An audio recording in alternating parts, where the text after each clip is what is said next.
Assalamualaikum warahmatullahi wabarakatuh, salam sejahtera, Om Swastiastu, Namo Buddhaya, salam kebajikan. Salam Pancasila. Selamat pagi siswa-siswi SMP Negeri 4 Kuningan. Untuk mengawali pembelajaran pada agenda pertemuan PPKN hari ini, marilah kita berdoa sesuai dengan agama dan kepercayaan kita masing-masing. Berdoa dipersilahkan. Berdoa selesai. Kembali lagi mengingatkan untuk tetap menjaga kesehatan dengan mematuhi protokol kesehatan, seperti menggunakan masker, mencuci tangan, menjaga jarak dan menjauhi kerumunan. Jaga kesehatan dan tetap semangat belajar. Kompetensi dasar 3.5 yaitu menganalisis prinsip harmoni dalam keberagaman suku, agama, ras, dan antar golongan atau sara, sosial, budaya, ekonomi, dan gender dalam bingkai Bhinneka Tunggal Ika. Tujuan pembelajarannya setelah melakukan aktivitas pembelajaran melalui pengamatan secara audio dan visual pada agenda pertemuan hari ini, siswa diharapkan dapat menganalisa dan mendeskripsikan berdasarkan hasil kajiannya dengan menggunakan berbagai media. Berikutnya bagaimanakah dengan penugasan proyek e-clipping pada pertemuan sebelumnya?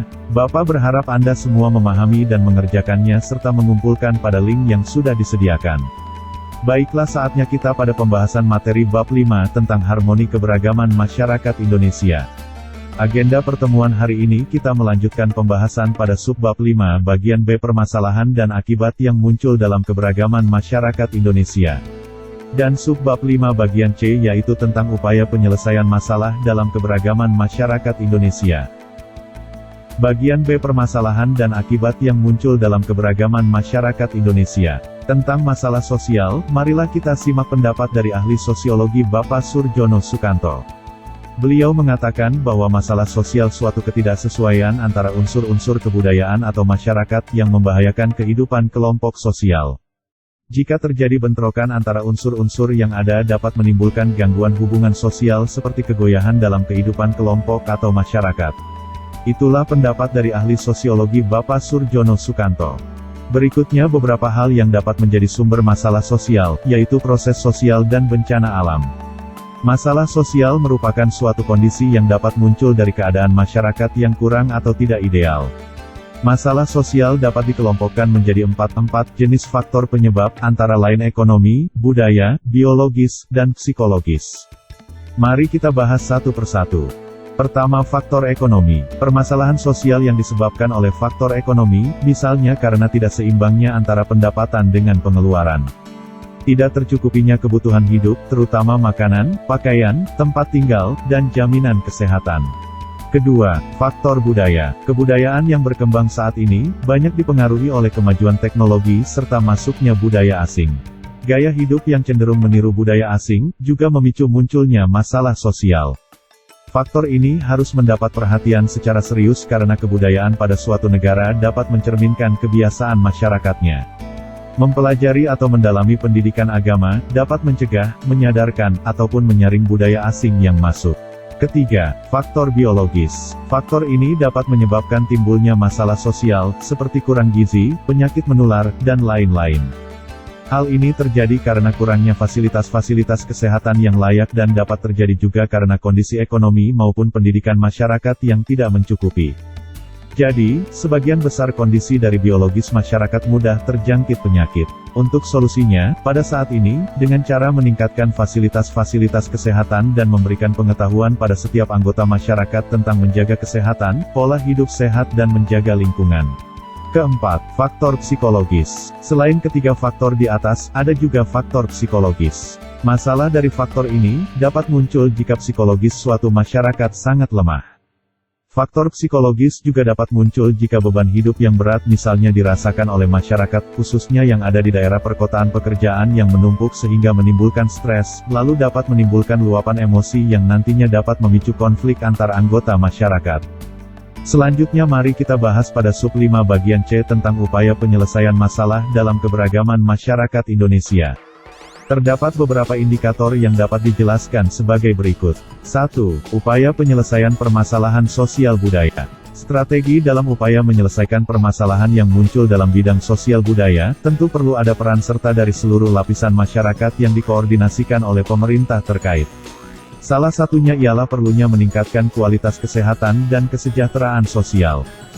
Seperti halnya dalam upaya untuk menciptakan hidup bersih dan sehat di lingkungan rumah, tempat tinggal, sekolah, tempat-tempat umum, dan tempat kerja.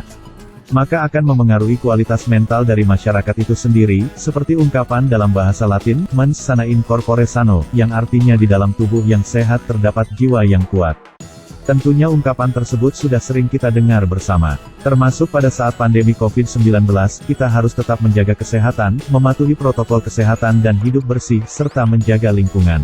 Kemudian yang kedua, yaitu upaya penyelesaian permasalahan ekonomi.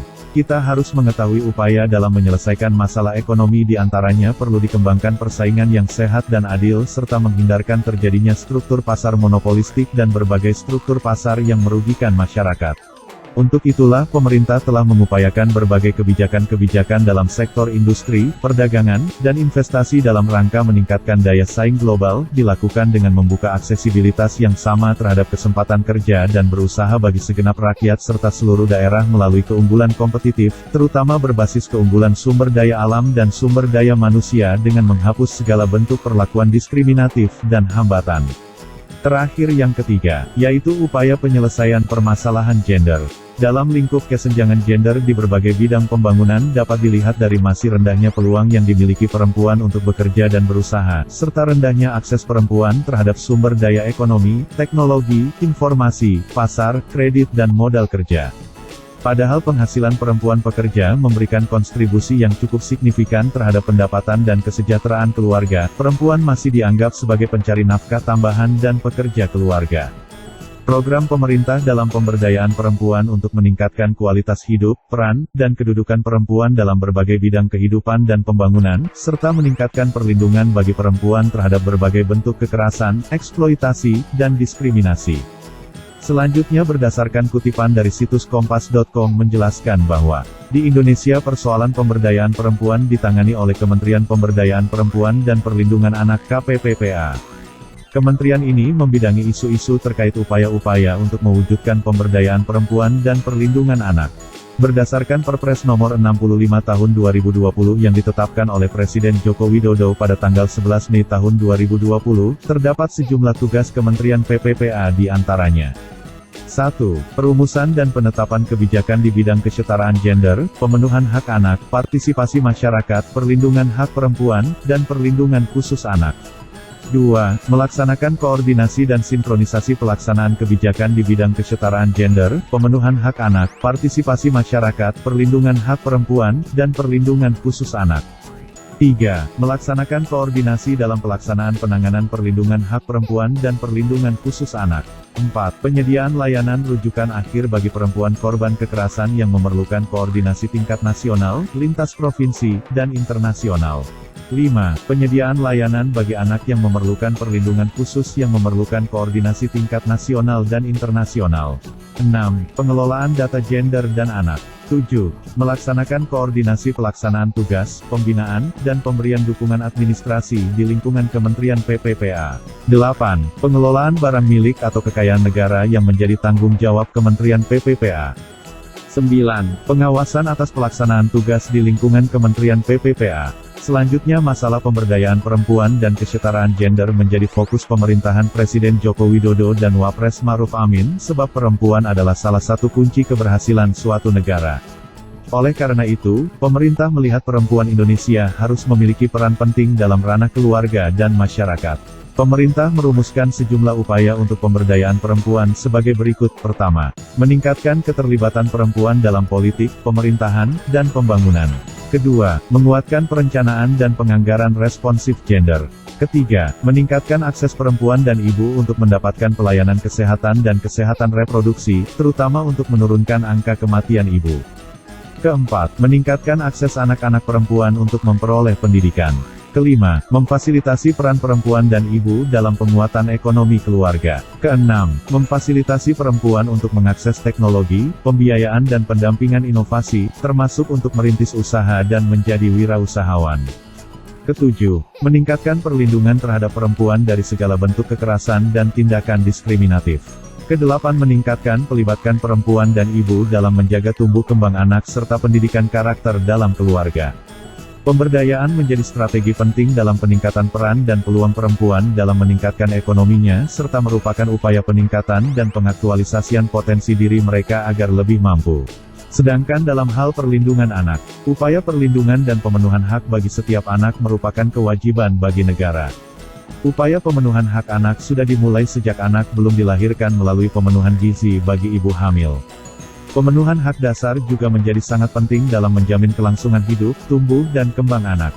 Saat ini, pencegahan perkawinan anak, peningkatan peran orang tua dalam pendidikan anak, upaya menurunkan kasus kekerasan terhadap perempuan dan anak, penghapusan pekerja anak menjadi prioritas isu dalam pemberdayaan perempuan dan perlindungan anak. Kajian tentang pemberdayaan perempuan dan perlindungan anak berdasarkan kutipan pada situs website kompas.com pada artikel yang berjudul Kementerian Pemberdayaan Perempuan dan Perlindungan Anak yang ditulis oleh Topan Yunianto, pada tanggal 27 Juli tahun 2020. Demikianlah pembahasan materi bab 5 Harmoni Keberagaman Masyarakat Indonesia, pada subbab B tentang permasalahan dan akibat yang muncul dalam keberagaman masyarakat Indonesia dan subbab 5 bagian C.